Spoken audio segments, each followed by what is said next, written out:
I'm here today with the newly updated AHM 5050 version 3 from Audio Assault, and while it's hard to pick a favorite amp sim because it depends on the project, this one sees more use than any others because it does just about everything I need and it does it really well, so let's hear how it sounds.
I have 3 different tones on this amp, a clean, a rhythm, and a lead tone. So let's check out the isolated rhythm guitar and I'll tell you what I did with it.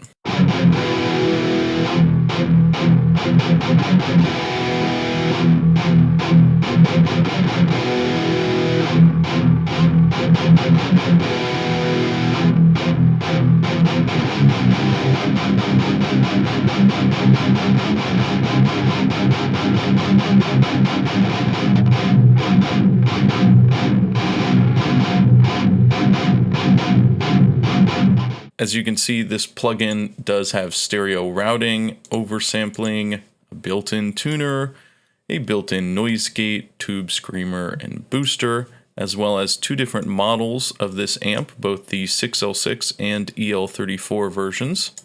And you can freely blend those 2 as well, which is a nice feature. I tend to prefer the 6L6, but I actually use the EL34 on the lead and the clean channels. The 6L6 is maybe a little more modern, sort of a touch more scooped and bright, and the EL34 tends to be a little punchier in the mid-range. A nice thing with all the Audio Assault plugins is that they come with a lot of cabs, and this updated version 3 has even more built-in IRs. I'm actually using a different one from CCOW that is not included, but is pretty cheap from their Mesa B oversized cab. And I'm using the V30 with the Fredman technique. And this is one of their new IRM impulses, which allows you to use these mic positioning sliders, which do something on standard IRs, but I don't use them on standard IRs. But for the special IRM versions, which are included with the CCOW ones, as well as maybe some of the stock ones, you can freely position these mics. They say to keep it within plus or minus 40. It goes all the way to 50. I have this just a little bit closer towards the cap and a little bit closer towards the speaker in terms of distance. And it's just that one IR. It's a dual mic IR already. The matched cabs are really good. So this just default AHM 5050 412. We can listen to that. Those tend to work really well. Now I haven't dialed in the amp for it, but let's just hear how that sounds on this.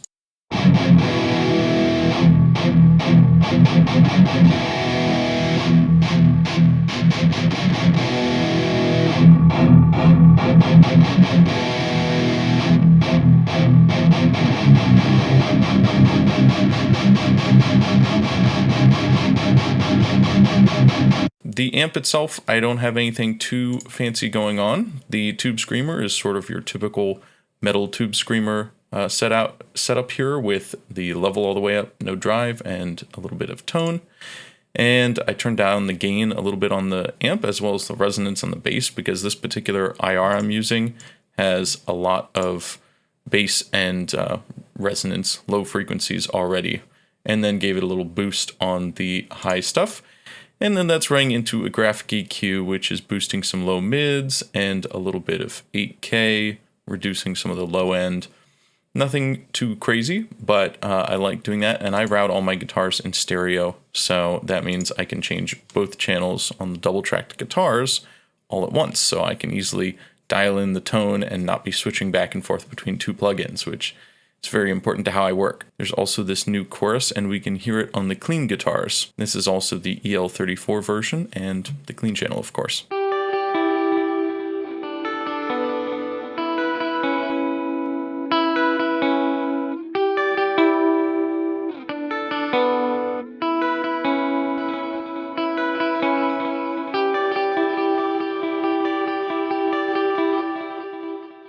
Moving on over to the leads, you can see I am again using the EL34, which I think using the different modes on between the rhythm and the leads helps them to be a little more separated. I am removing a bunch of the bass and boosting a bunch of mids. Have my graphic EQ set up a little differently from the rhythm channel, as well as, again, chorus, delay, and reverb on this.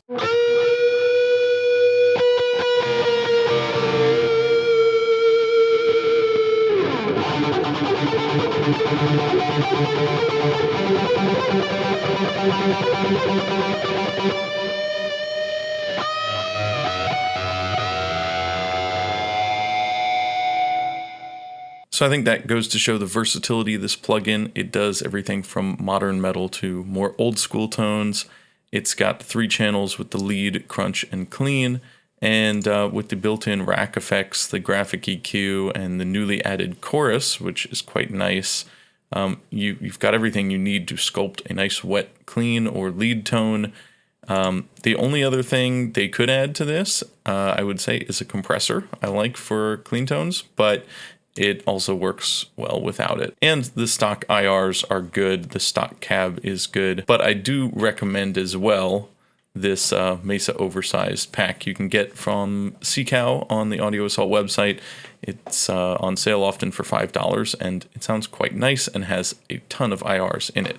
All the CCOW IRs that I've checked out have been good, so they tend to include a lot, and that gives me plenty of options to find something I'm looking for. Moving on to the bass, I'm using another Audio Assault amp, the Duality on the bass, which I've been using on pretty much everything since I bought it.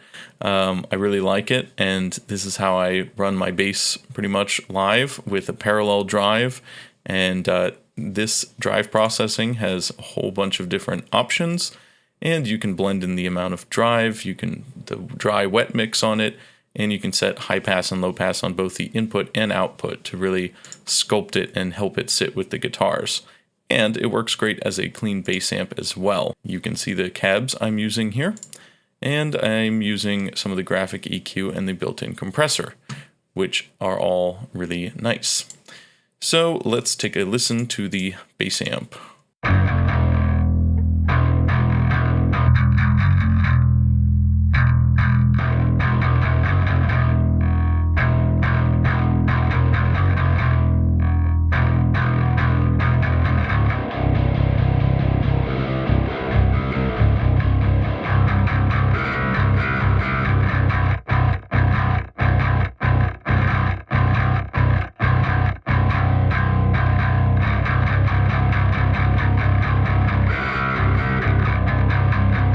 So yeah, I'm definitely a fan of that amp, and if you've watched many of my videos, you've probably seen it already. I will do a full review at some point, but I've already been using it in so many videos that I don't know if I need to. But anyways, I'm a big fan of that, and it's got lots of flexibility, and they're going to be updating that soon, so maybe when they update it, I'll do a full review of that. For the drums, I did these. These are, of course, acoustic drums this time, which let me tell you, is a lot more work for doing these kind of reviews because I have to set up everything, and even though my kit's right over there, mostly ready to go, hooking up all the mics and everything and getting some good takes that are clean. I hope you enjoyed it. I like how these drums came out, and I will show you a little bit of how I mixed them. I've got a room mic and then standard overheads, close mics, and a top and bottom snare mic. And I am using my own kick trigger that is the same kick that's on the kit. I took a sample of it that day before I recorded and used a couple of those samples to replace, augment, I should say, the original kick because it's still in there. And I can show you how I do that with the MIDI in Reaper too. And no, I don't need to use a kick trigger either. I just use the regular mic. So here are the isolated drums.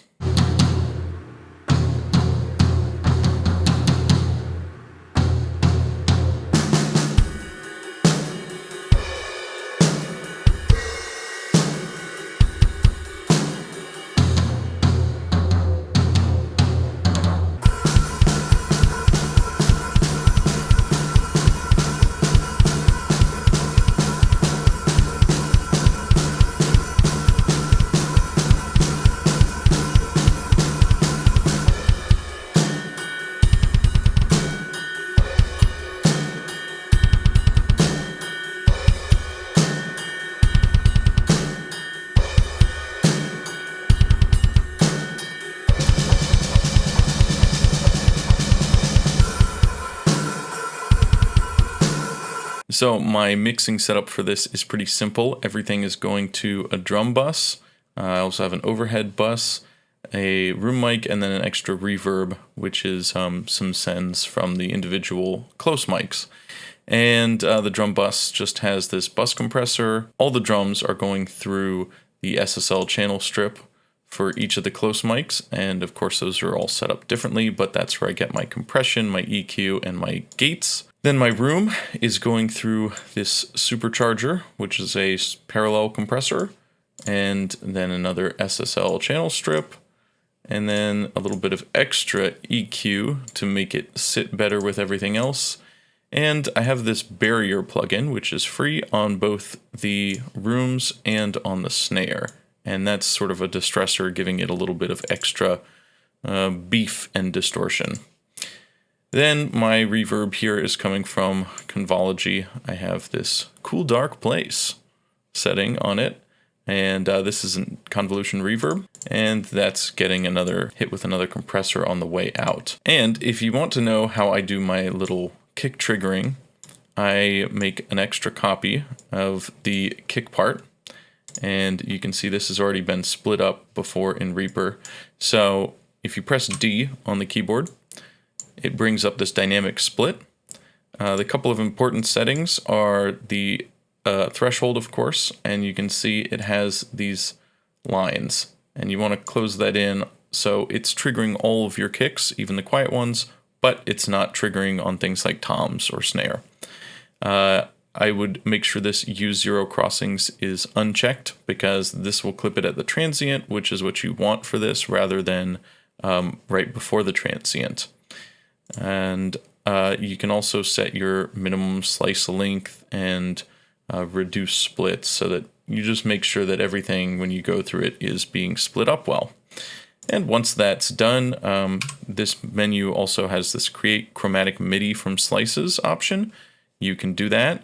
And then you hop on over to Resamplomatic, where you can load your triggers, or you could use something like a Stephen Slate trigger, any kind of sampler, and just set your MIDI note there. And in this case, for the Resamplomatic, it is only one trigger at a time, so you have to make multiple copies. I have 3 different kicks here so that I don't get the machine gunning effect.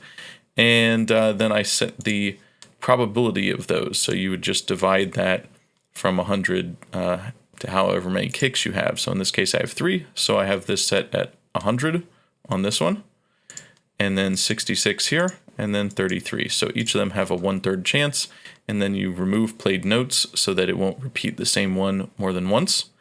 And there you go. And if I play you just the kick trigger on its own, again, this is taken right from the drum kit, so it blends in just fine with everything else. But I can hit a lot harder with my compressor and my EQ, as you can see on the channel strip. I've got the highest really highly boosted, and I have the compression a little higher on that. Then I run it through a limiter to beef it up even further. And that's also blended in with the original. But here is the trigger on its own.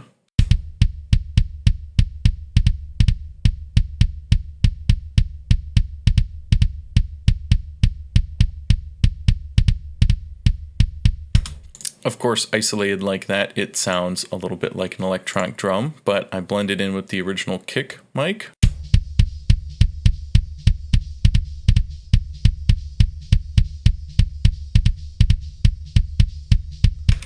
And that's all being blended in with the overheads and the rooms, so in the end, it doesn't really sound to me like I have a trigger on it. However, I know that it's kind of artificially clear and aggressive because with a acoustic kick, as you can hear, even with good gating and everything, this is as good as my mic will do. And you can hear there's still some bleed in there that I'm trying to gate out as best I can. But you also have to take in mind that some hits are going to be softer, so you have to be careful with your gates. And if I boost the highs too much on an acoustic kick, I'll get more of that bleed. So you have to sort of ride the line between making it sound good and making it sound aggressive and punchy. So that is just my little trick for doing that, and that is something I like to do with metal drums because it just gives it that much more edge. And if you have an acoustic drum kit, you can just take a couple samples of your kick before you start playing, and then whatever tuning you're at is going to be exactly the same as your recorded kick drum. My mastering chain here is pretty simple. I have a little extra treble boost because I originally mixed it a little dark, and that was the quickest way to fix it. I have the stereo bus compressor from SSL Native that I use on everything. This Brainworks BX Master Desk Classic is something I picked up. It's free until November 24th, 2021. So if you see this before then, go grab it. It's nice. It's just adding a little bit of extra something to the mastering. It's doing a little bit of compressing, stereo widening, bass enhancement, and a little harmonic distortion, and a little built-in EQ. When I A-B'd it with and without, it didn't seem like it was detracting anything from the mix, and it was adding a little bit of something extra that I liked. So I am going to keep it, and I might use it on a lot of mixes. And then, of course, that's going through just a regular limiter. If you haven't tried out the AHM 5050, you should. It's a good plugin. You can pick it up pretty cheap on sale quite frequently. Hop on over to Audio Assault and see what they're offering. I also would recommend the Duality and the Mesa oversized cabs. The prices are great, the products are great, and they're super responsive. They're updating stuff for free regularly, and they respond to their users online. So I think they're great guys, and in no way is this sponsored by them, but I just want to help support their company too because I really enjoy their products, and the more people can have high quality mixes for cheap and use great amps, and that's all good to me. So that is my mix, and I hope you've enjoyed this, and I will see you in the next video.